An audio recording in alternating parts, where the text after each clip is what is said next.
1, 2, 3, 4. Screen time, screen time, screen time, screen time. It's my screen time too. Screen time. Hello, and welcome to It's My Screen Time Too, the podcast where we review the programming the other critics ignore, stuff made for kids. Find out what to watch for family movie night, what to avoid altogether, and what you'll want to watch alone voluntarily. I'm Katie. And I'm Deborah. And I have two kids, aged 9 and 6. And I have 3 kids who are 11, 11, and 14. Welcome to our Screen Time in the News episode for the week of October 16th, 2024. This week, we read an article from The Guardian by Adrian Horton reviewing Ashley Spencer's new book, Disney High, The Untold Story of the Rise and Fall of Disney Channel's Tween Empire. So this book covers a time period when we were not at all into kids' content. High School Musical came out in 2005, which was coincidentally the year that you and I met, Katie. Aww. And in that fun time in our 20s when we were going to school, dating, we were too old for tween content, and we were too young because we weren't parents yet to be watching the Disney Channel's original programming. But I still absorbed information about High School Musical and that whole phenomenon. Do you remember that time? I definitely do. I feel like my special nerd status gave me maybe more interest in the original High School Musical when it came out than you, my cooler friend, because I was aware of it as being directed by Kenny Ortega, who had directed my favorite childhood movie, Newsies. So I was like super jazzed for him to have this later career renaissance where all of a sudden people were appreciating his genius in a way that they perhaps had not before. So I remember watching this in like a hotel, on like a hotel movie, you know, where you pay that exorbitant rate to like watch the movie in the hotel. Yeah. With my sister, because we were both like, oh, we have to see this new Kenny Ortega movie that everyone's talking about. Oh, funny. Yeah. Side note, do you remember that Kenny Ortega also directed one of our podcast favorites, Julie and the Phantoms? Yeah, that was really good. How good was that show? Oh my gosh. That was great. Dear Departed. Okay, please go on.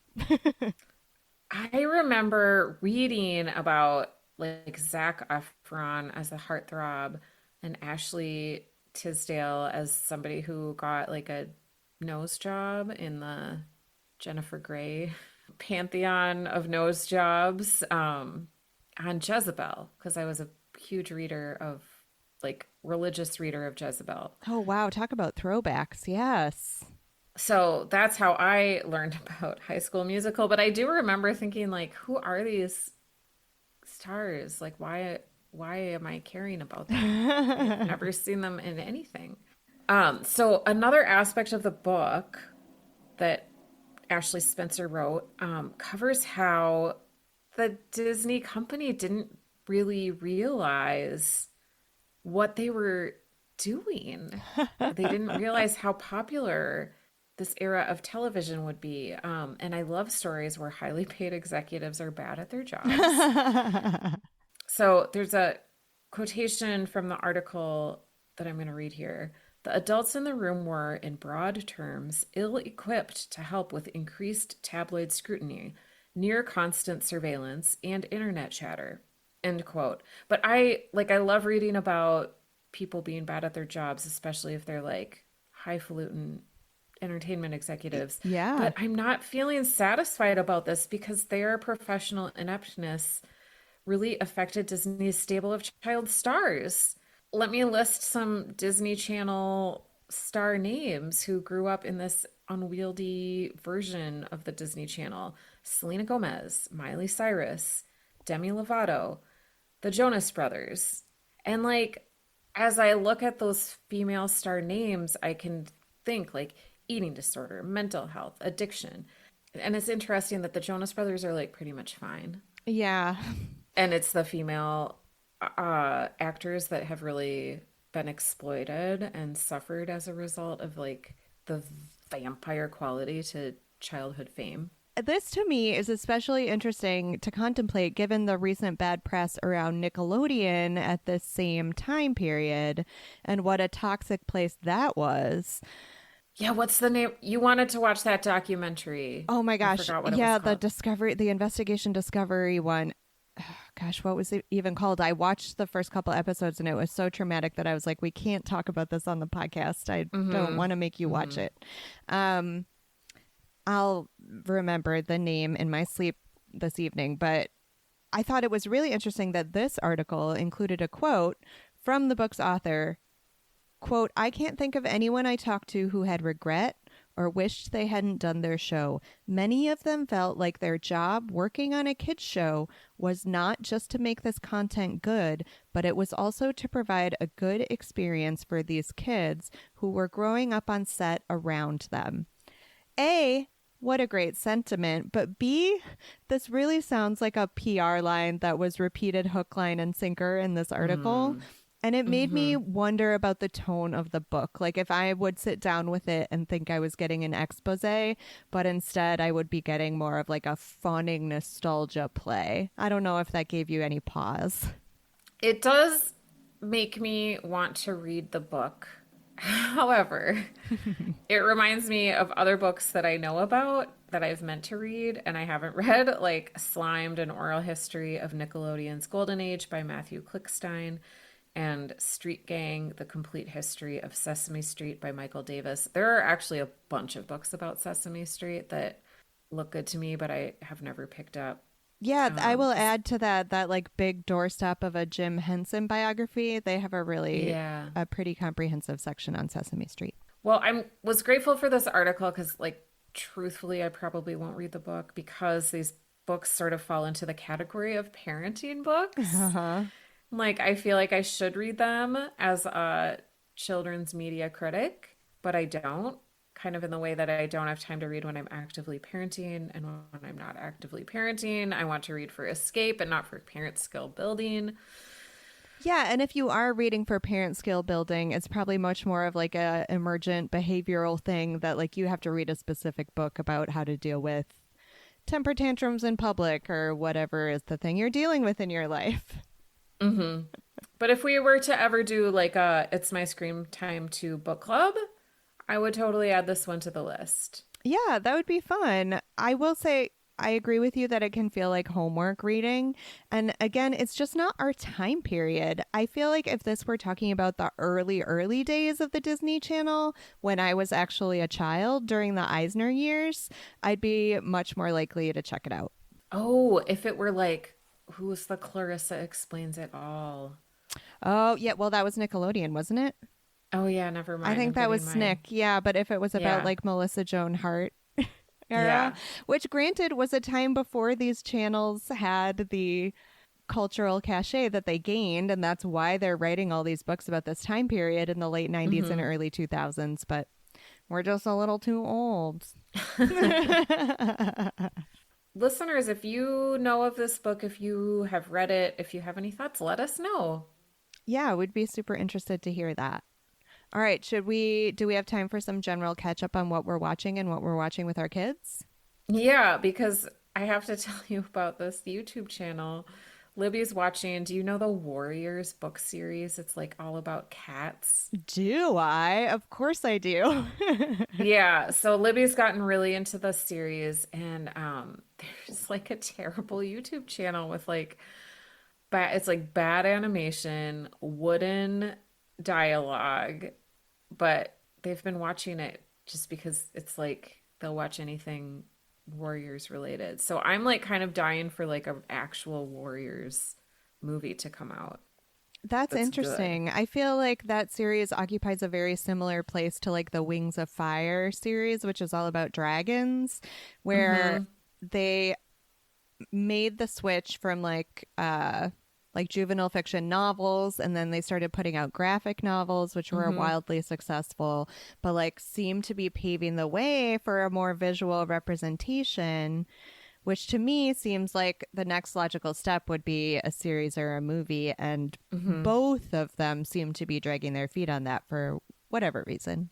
Okay, the other thing we've been watching is Survivor, which I started watching because John Lovett, one of my favorite podcast hosts of all time, was was on it. So I build it as like this thing that we're gonna do as a family this fall season, and then it's not a spoiler to say that he got kicked off, but one of my kids was like, okay, John, you're watching this because you like John Lovett's podcast. He's a podcast host. You're a podcast host. And they were like, oh, do we know him? Oh, I know. And I was like, well, kind of parasocially. I love that your children think our little podcast could mean we travel in the same podcasting circles as John Lovett. Thanks, I Deborah's kids. know. Thank I you. know, right? What have you been watching with your kids, or what have they been watching? All right, so fascinatingly, Jay now loves Survivor for that exact same reason. And I am not kidding you when I say I barely made it through that first episode because I was not previously a Survivor watcher. It is just not the kind of television show that appeals to me. Those kind of reality shows that are all about how catty can people be to one another. It's not for me. So I hung through Yeah. the premiere episode and I thought it would be one of those things that I could make my family watch. They would tolerate it because I was forcing them to watch it, and then we could all move on to something else. But no, lo and behold, Jay just now is very into it and wants to watch Survivor all the time, and I realize I created this beast, so I can't really complain about it. Oh, it is like kind of wholesome. Yeah, it's not terrible. It's not as if we're sitting down to watch The Bachelorette. Right, right. It's not, I don't know. I had also never watched Survivor, and I was surprised by how much I actually liked it and how family friendly it was. I don't mind the challenges and like the general scope of things, but I just have zero patience for the cutaways about people talking about their various alliances. And I'm Hmm. just, it doesn't mean it's bad. I mean, the thing's been running for 47 seasons for a Yeah. reason. Like, it's just a personal taste thing for me. Hmm. But we also did a rewatch of Peter Jackson's Lord of the Rings trilogy with the boys. Oh, wow. And I think we finally found like the sweet spot age wise because we had tried to do it before and it was either too scary or like our kids were of the age where they were like just up and down and not really paying attention. And Hmm. so it was, yes, us watching Lord of the Rings on the couch while the kids like played elsewhere, which was fun in a different way. But this time they were actually both pretty invested in it and understanding what was going on. I mean, we did it over a long period of time. It took months to get through the whole Hmm. thing, but they actually enjoyed it, which feels like a special nerd moment. Nice. Yeah. Nice. What about what you've been watching on your non-kid screen time? What have you been enjoying? You mentioned Bad Monkey. Yep, we've been watching Bad Monkey, which is fun, and then Only Murderers in the Building, the new series. And on deck is Slow Horses. We have not gotten to Slow Horses yet either, which makes me feel terribly slow because it's supposed to be amazing. Have you not watched any of it? We have not Or watched just not? any of it. Oh, then you're in for a treat. It's really good. Yeah, I'm very excited. It just has always fallen to the wayside. Lately, especially, I have started so many great series that, like, in a different time, I would have spent a weekend binging and been like so satisfied and happy. Like, we were able to watch the first episode of Bad Monkey. So fun. Vince Vaughn, amazing to see him again. So happy. Plus, like, Florida content, I'm here for it. Monsieur Spade made the jump from AMC to Netflix. Well, it's still produced by AMC, but we can finally watch it on Netflix. So good. So good to see Clive Owen again. And he's in France, and it's amazing.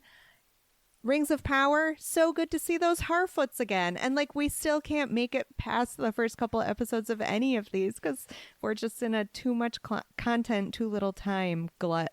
Yeah. Yeah, which is kind of sad. But hopefully we'll get there. And then, like, months later, I'll be like, have you heard of Bad Monkey?